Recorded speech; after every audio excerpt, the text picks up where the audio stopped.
चक्रव्यूह फसीगले ममतांक पुतुरा अभिषेक बानर्जी टेंशन रे टीएमसी रो number 2 leader तथा डायमंड हार्बर रो सांसद अभिषेक बानर्जी अभिषेक को चारिआडू घेरिबाकू आरंभ हो जाइछि अभियान। एबे चर्चा हेउछि बंधा हेबे कि अभिषेक बानर्जी। शुभेन्दु अधिकारी मुख्यमंत्री हला परे गोटे केस रिओपन करिसंती। सेटा हला 2021 विधानसभा निर्वाचन परवर्ती हिंसा और 2023 पंचायत निर्वाचन परवर्ती हिंसा। एथिरे अनेक लोकंकर मृत्यु होईछि, आहत होईछंती, किंतु सेतेबेलर तत्कालीन सरकार ए केस गुड़े को चापी देइथिले। नमस्कार, मुनिहार। बेंगल राजनीति रे हलचल थमिबार ना नेउनी। एबे बेंगल रे सबुठु चर्चा रे अछंती तृणमूल कांग्रेस रो नंबर 2 लीडर अभिषेक बानर्जी, पूर्वतन मुख्यमंत्री ममता बानर्जी पुतुरा तथा कथित टीएमसी रो उत्तराधिकारी। एबे एभली स्थिति सृष्टि होईछि जे अभिषेक बानर्जी को चारिआडू घेरिबाकू आरंभ हो जाइछि अभियान। कौन ए खबरटा? प्रथम जिनस जो से चर्चा रे अछंती जे अभिषेक बानर्जी प्रॉपर्टी संपत्ति तालिका बढ़ी बढ़ी चली। आगु आपण मैंने शुणी थे शुभेन्दु अधिकारी खोलाखोली 4 जन ना नहीं धमक देउछंती जे ए जो मान ना रे आय बहिर्भूत संपत्ति इल्लीगली कंस्ट्रक्टेड प्रॉपर्टी अच्छी एमानंकु निश्चित न्यायालयर द्वारस्थ हेबाकू पड़िबो, कोर्ट दौड़ाकू पड़िबो। एक कथा खोलाखोली घोषणा करिसंती मुख्यमंत्री शुभेन्दु अधिकारी। ये लोग लूटा है, ये लूटने वाला जैसे शांतनु सिन्हा विश्वास अंदर में है, सुजीत बस अंदर में है। आने वाला दिन में सब भ्रष्टाचारी को जेल के अंदर डालने का काम कानूनी तरीके से भाजपा सरकार करेगा। किछि दिन तले शुभेन्दु अधिकारी गोटे भाषण रे एक कथा उल्लेख कर सारी। अभिषेक बानर्जी ना रे 17टी प्रॉपर्टी थिबा कथा उल्लेख अछि। आउ सबुठु इंटरेस्टिंग हला जे केएमसी कोलकाता म्युनिसिपल कॉर्पोरेशन ए नै कि नोटिस जारी करिछि। कोलकाता म्युनिसिपल कॉर्पोरेशन काहे कि इंटरेस्टिंग? कोलकाता म्युनिसिपल कॉर्पोरेशन रो नोटिस कारण कोलकाता म्युनिसिपल कॉर्पोरेशन एबे भी टीएमसी अधीन रे अछि। तृणमूल कांग्रेस रो नेता कोलकातार मेयर अछंती, तथापि अभिषेक बानर्जी को एई भली 17टी प्रॉपर्टी थिबार नोटिस हेछि। आउ आश्चर्यजनक भावे आज एक लिस्ट लीक हेछि जोथिरे कहा जाउछि जे अभिषेक बानर्जी 43टी प्रॉपर्टी थिबार अभियोग हेछि, लिस्ट रे अछि। आ से नै कि तांकू नोटिस दिया जाइथिबा कथा अछि। से लिस्ट रो गोटे फोटो भाइराल होछि।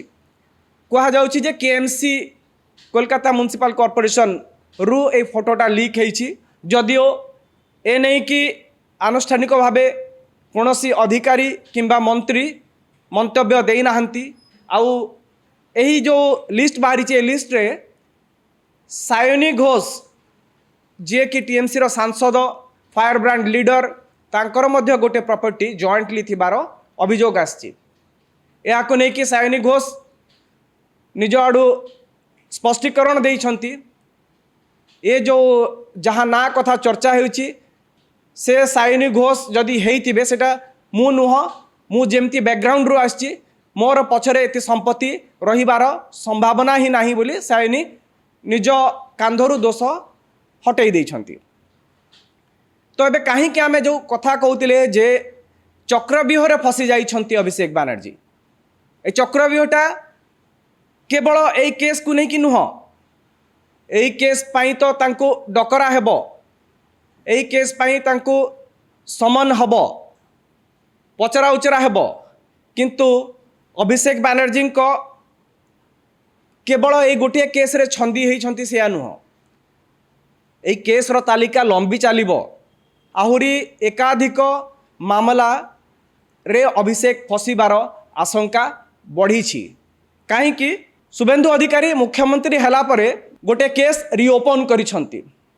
सेटा हला 2021 विधानसभा निर्वाचन परवर्ती हिंसा और 2023 पंचायत निर्वाचन परवर्ती हिंसा এই দুইটি মামলার অভিযোগ হয়েছি যে সেতবেলে তৎকালীন টিএমসি সরকার এতিরে অনেক লোকଙ୍କର মৃত্যু হয়েছি, আহত হয়েছেন, ভঙ্গারুজা হয়েছি, কিন্তু সেতবেଳର তৎকালীন সরকার এই কেস গুড়াকু চাপি ଦେଇଥିଲେ।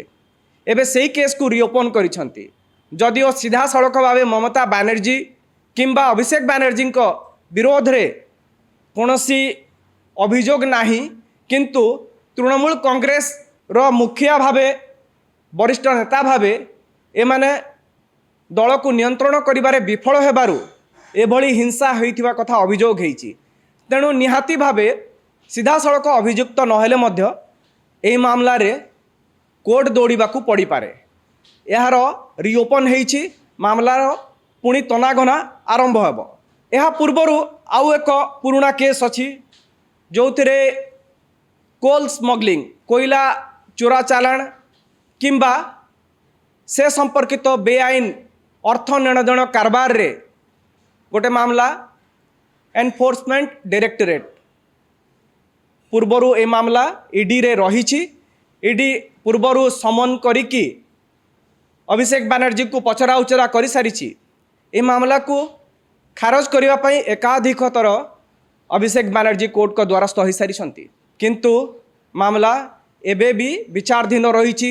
ଏଇଥିପାଇଁ ଦିଲ୍ଲୀ ମଧ୍ୟ ଡକେଇଥିଲା ଇଡି, ଯଦିଓ ପରବର୍ତ୍ତୀ ଅବସ୍ଥାରେ ଅଭିଷେକ ବ୍ୟାନାର୍ଜୀ ଓ ତାଙ୍କ ସ୍ତ୍ରୀଙ୍କ ଅନୁରୋଧ କ୍ରମେ କୋଲକାତାରେ ପଚରା ଉଚରା କରାଯାଇପାରିବ କି ସେ କଥା ଦେଖିବାକୁ ଇଡିକୁ କହିଥିଲେ କୋର୍ଟ। କିନ୍ତୁ এই ମାମଲା ଏବେ ବି ଆକ୍ଟିଭ ଅଛି।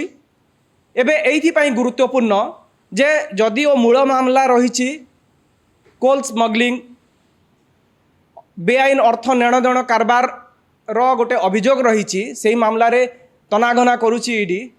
ଏବେ ଯଦି ଏ ଯେଉଁ ନୂଆ ମାମଲା ଆୟ ବହିର୍ଭୂତ ସମ୍ପତ୍ତି ମାମଲା ଯଦି ଆଡ୍ ହୁଏ, ନ୍ୟାୟ ଅନୁସାରେ ଆଇନ ବ୍ୟବସ୍ଥା ଅନୁସାରେ ମୂଳ ମାମଲା ଖାରଜ ହେଲେ ମଧ୍ୟ PMLA prevention of money laundering act ଅନୁସାରେ ଚାର୍ଜସିଟ୍ରେ ଏ ଜିନିଷ ଯୋଡ଼ିପାରେ ଇଡି।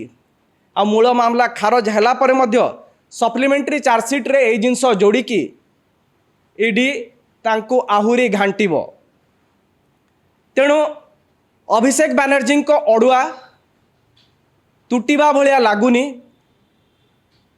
ଆପଣମାନେ ଜାଣିଥିବେ ଯେ ଫାଲ୍ଟାରେ ଦିନକୁ ପରେ ଭୋଟ ପଡ଼ିବ। এইটি অভিষেক ব্যানার্জীଙ୍କ রাইট হ্যান্ড কুহযাউଥିବା জাহাঙ্গীর খান ভোটর দিনক পূর্বরু নিজ প্রার্থীত্ব প্রত্যাহার করিছন্তি। মৌখিক ভাবে সাংবাদিক সম্মিলনী করিকি সে ঘোষণা করিছন্তি যে ফাল্টা পাই মুখ্যমন্ত্রী जो पैकेज देइछन्ति सेतिरे से संतुष्ट, से फाल्टार विकास चाहूँगी, फाल्टारे शांति चाहूँगी। तेणु अजथा निर्वाचन लड़ीकी कौनसी विशृंखला सृष्टि करने को चाहूना।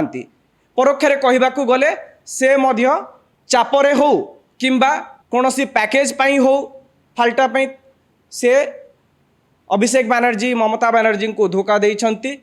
आउ मैच आरंभ पूर्वरु ही मैदान रु फेरार होइछन्ति। एई जिनस एइथिपाई गुरुत्वपूर्ण जे केएमसी रे भी टीएमसी रो राज चलीची। टीएमसी रो नेता ही टीएमसी अधीन रे ही अछि। तृणमूल कांग्रेस एबे कोलकाता म्युनिसिपल कॉर्पोरेशन को चलाउची, तथापि भितरु इनफॉरमेशन लीक होउची, तथापि नोटिस आसुची। यह को टीएमसी राजनैतिक उद्देश्य प्रणोदित बोली कहूची।